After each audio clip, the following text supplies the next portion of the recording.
Hello, beautiful people, and welcome back to my channel, The Light of Divine Love. I'm your host, Kelly Miller, and I just want to thank you for joining in today, and just want to let you know that you're beautiful. I love you, and again, I thank you for tuning in. And right now, I'm going to go back real quick and just close out 93.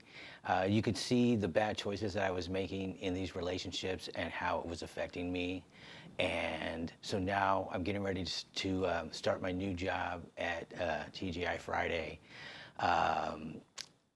This is around 95 of April, and I'm getting trained in everything, and everything is moving very, very well. I'm learning a lot about different ingredients, food cooking, food handling things, alcohol, stuff like that. Even though I already knew about alcohol, I'm now serving it in a different environment.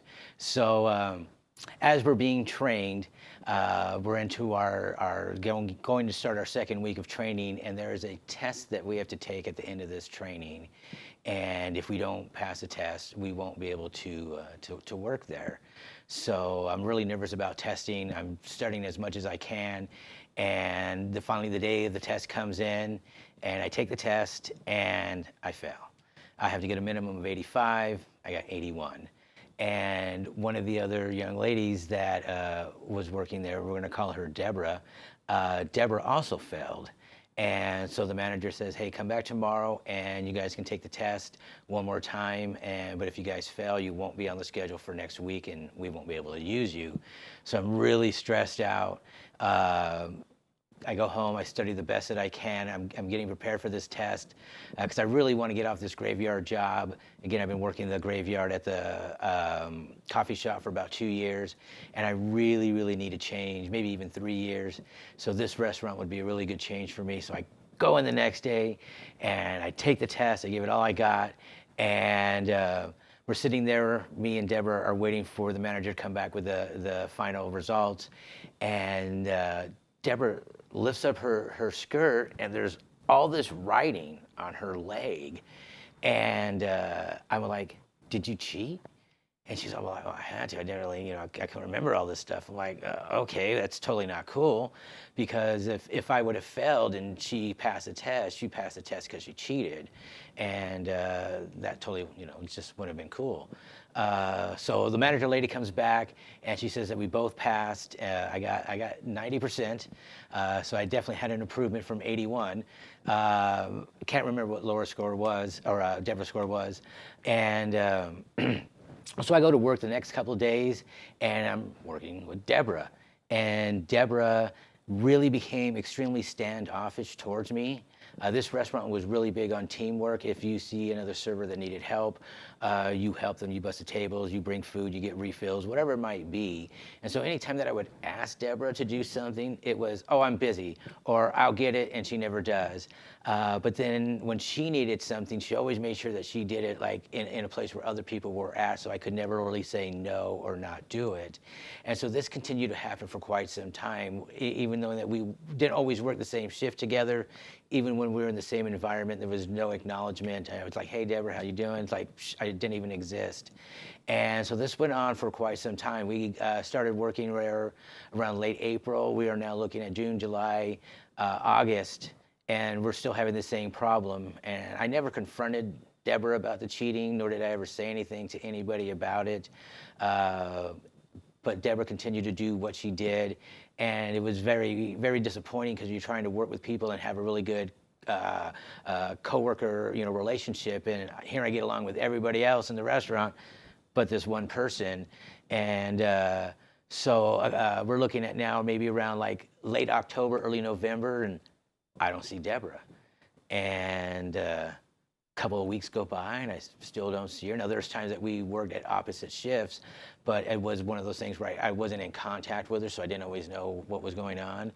And right around April of 95, she came to me, and we were working a shift together, and she became really, really friendly.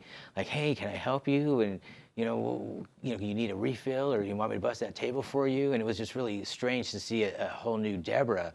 And again, Deborah liked to wear a lot of makeup on her face, and this was a totally different Deborah. And I could just sense a really big change in her and the way that she looked. She had just a really bright gleam in her eyes as far as like, wow, I'm really happy. Because again, the other Deborah, yeah, she just was pretty grumpy.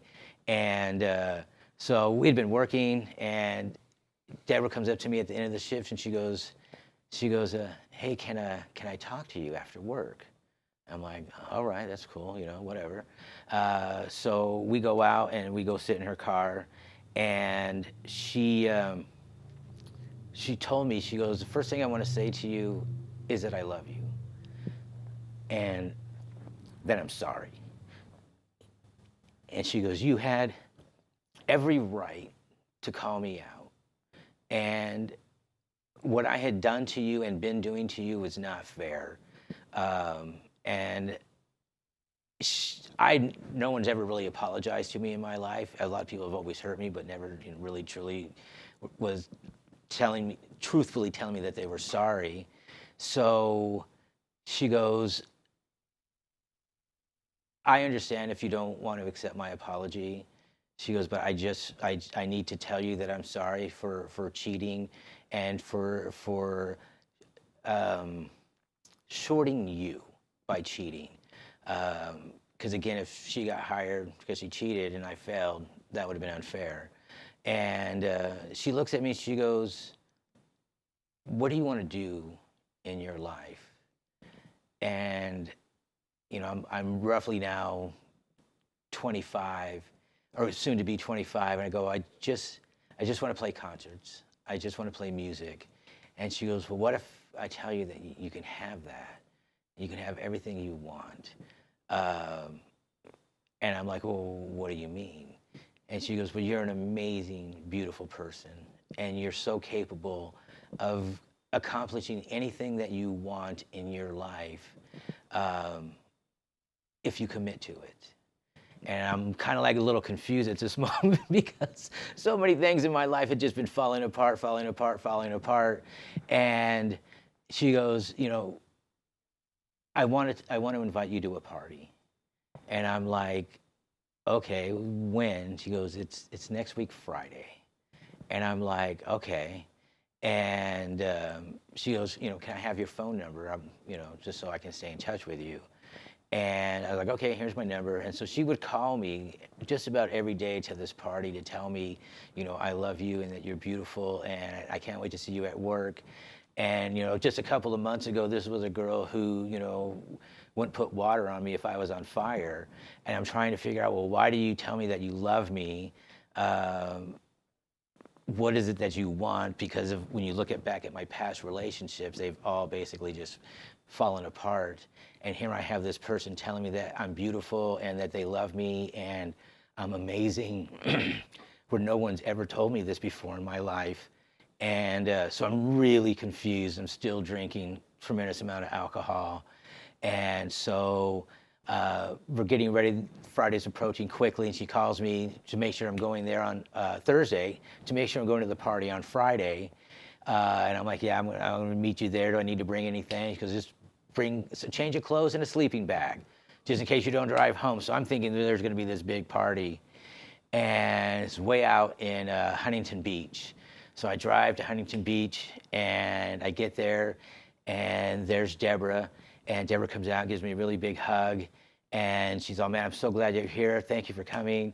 I love you. We're going to have a great time today. Now, I have no idea what's happening. I'm thinking we're having a party. There's going to be a band. Me and Deborah, I don't know. She's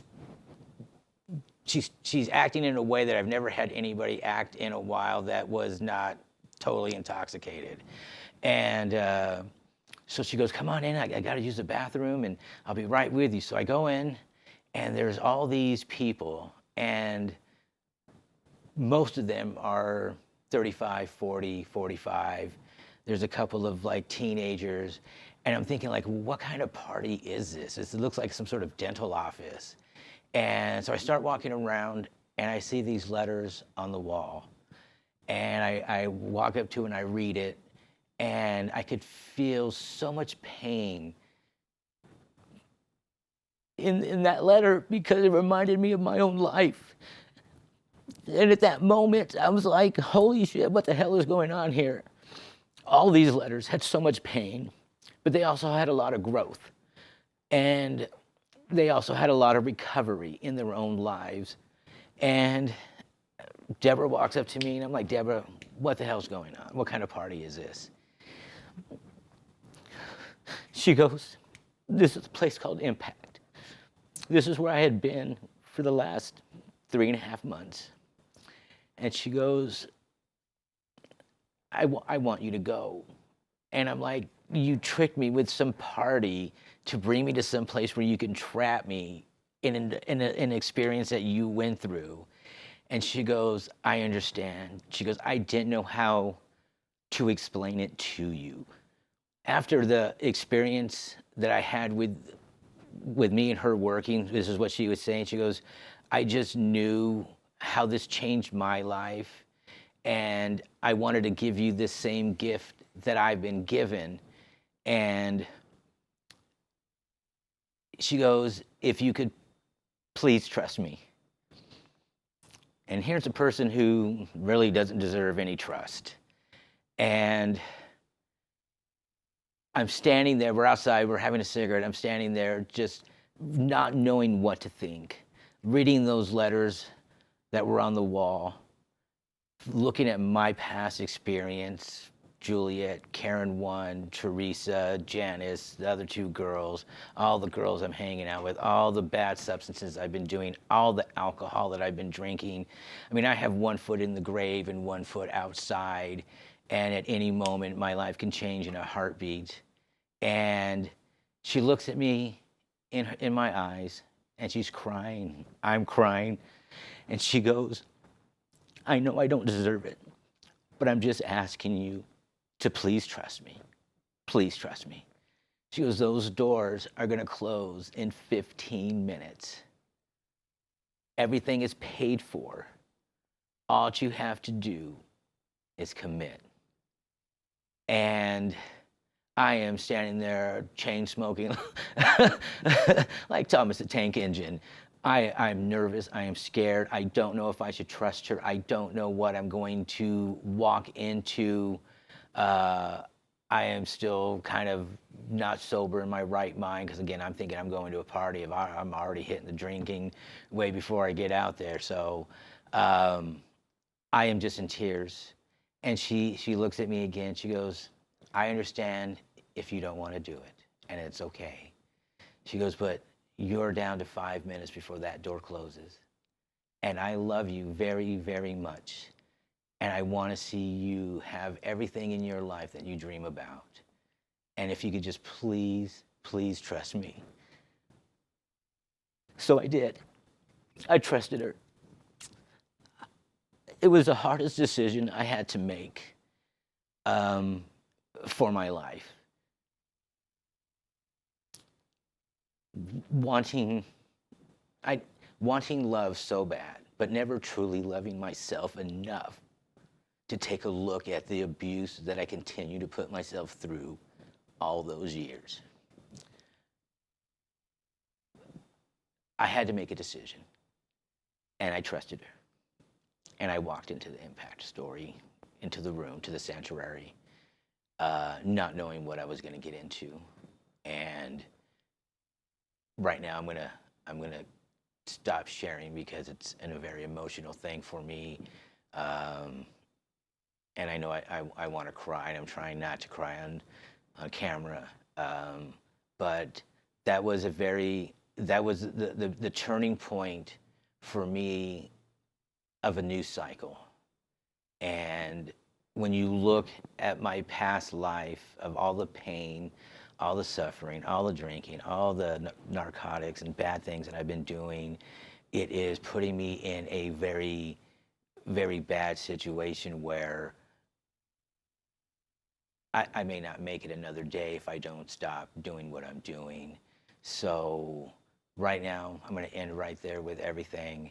And I'm going to do some angel oracle cards for us today to empower, inspire, and encourage you if my story is resonating with you and you can relate to your own struggles in your life, then I hope it brings you something that will encourage you to seek your own inner peace with your heart and find a way to create a new life for you and become a better person. Again, we all like to hold on to things, and it's hard to let go. And this is part of my experience of sharing these stories with you, to let go of these things that have hurt me in my life. So today, allow. You're being asked to open your energy field and take down your walls of protection in order to allow goodness into your life.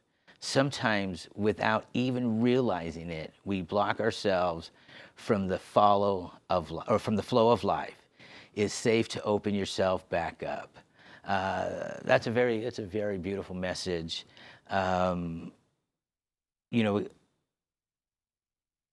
We sometimes are so preoccupied in our minds that we never allow ourselves to, number one, open our energy and take down some walls because we're afraid to be hurt. I know what it's like. I've been hurt my whole life. And prior to this whole experience, I never realized what kind of walls I've had in my life that try to protect myself from more pain. And we block ourselves from the flow. It's safe to open yourself back up. It's hard to be vulnerable. It's hard to allow someone into your life when so many things have happened and trust has always been broken, and you're afraid to get hurt again, to bring someone into your life and feel love. All those years of self-abuse, I never allowed for real love because I didn't know what real love was. And this is a very good message for us to sometimes be vulnerable, let that love feeling come through, and share it with people, because you are truly about love. That's a beautiful thing that we all share, and it's something that we give away and can give away to people easily in our day. So allow. That's very beautiful. I hope everyone is having a wonderful day. I thank you again for tuning in and watching my channel. I can't do it without you, and you are beautiful, and I love you very much. And I thank you again for just tuning in and making this happen for me. All right, so 5757. Spiritual growth. I'm committed to my spiritual growth. I seek higher wisdom and understanding, expanding my consciousness. My spiritual journey leads me to enlightenment and inner peace. That's a beautiful message. Spiritual growth is something that we all seek, and there's different, religions and all that, and we're all looking for enlightenment and higher wisdom and understanding and expanding my consciousness. In just the last year, I've been getting into meditating. I could not focus on one thing at any time. And so in the last 6 or 7 months, I've really have gotten into it and been able to really clear my mind and connect to the universe and feel an energy inside me that it's very hard to explain. And I like the other fact is my spiritual journey leads me to enlightenment and inner peace.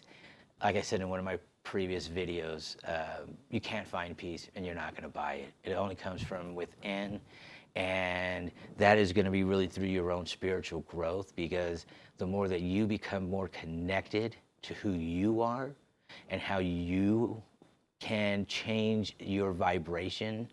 I have people get in my car and say, oh my God, dude, your energy is you got too much. But they have to raise theirs. I can't lower mine. There's just no way.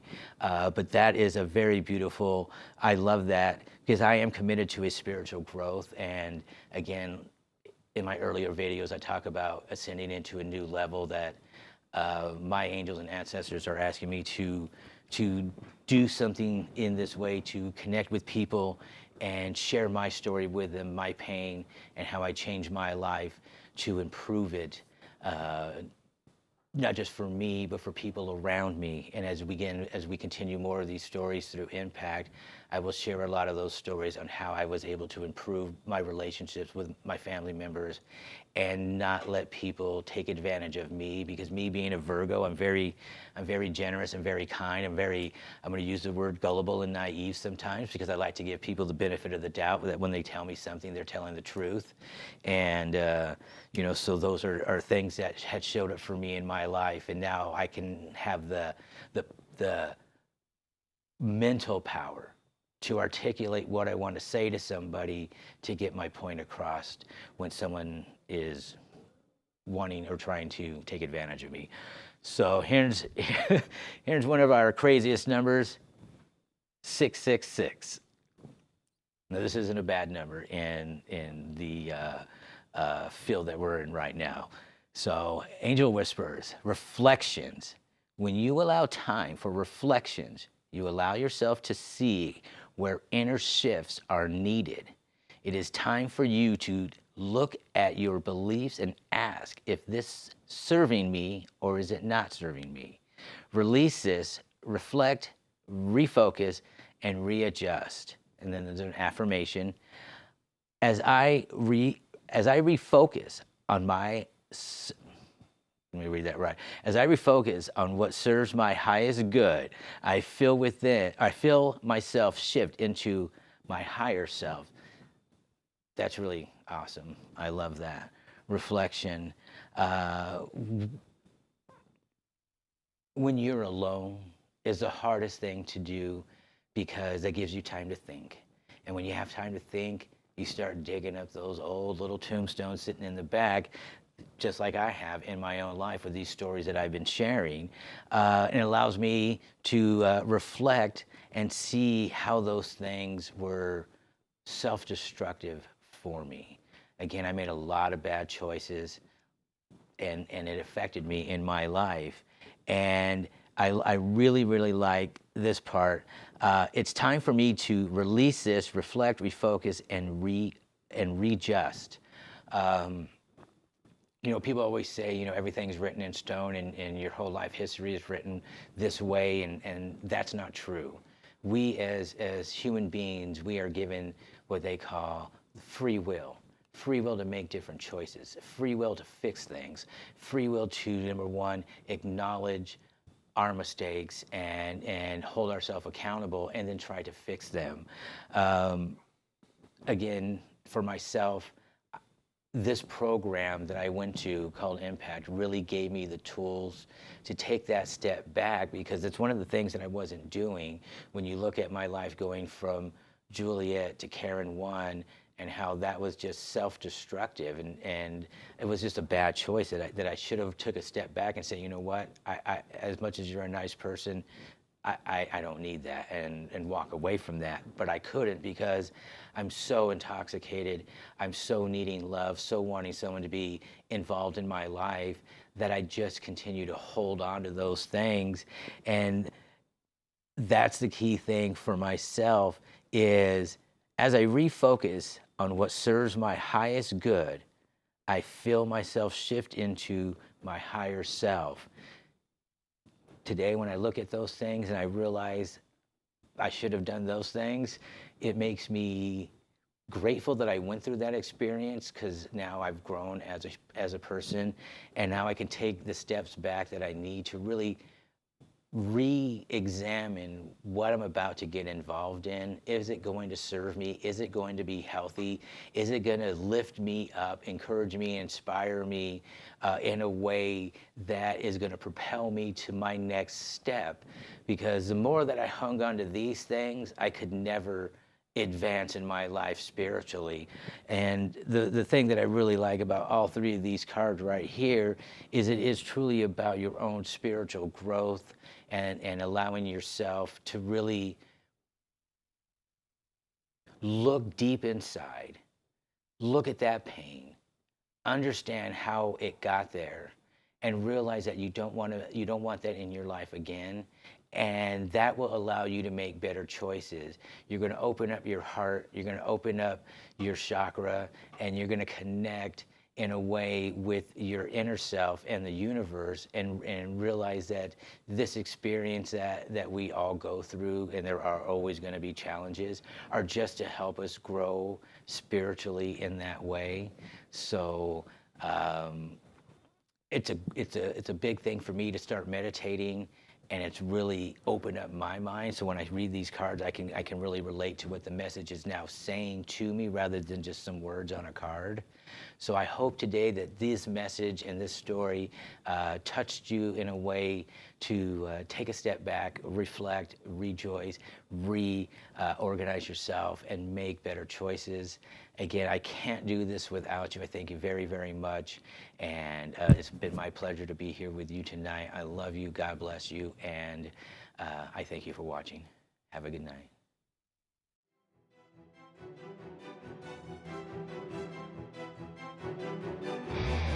People will come and people will go, but most of this world aren't worth it to know.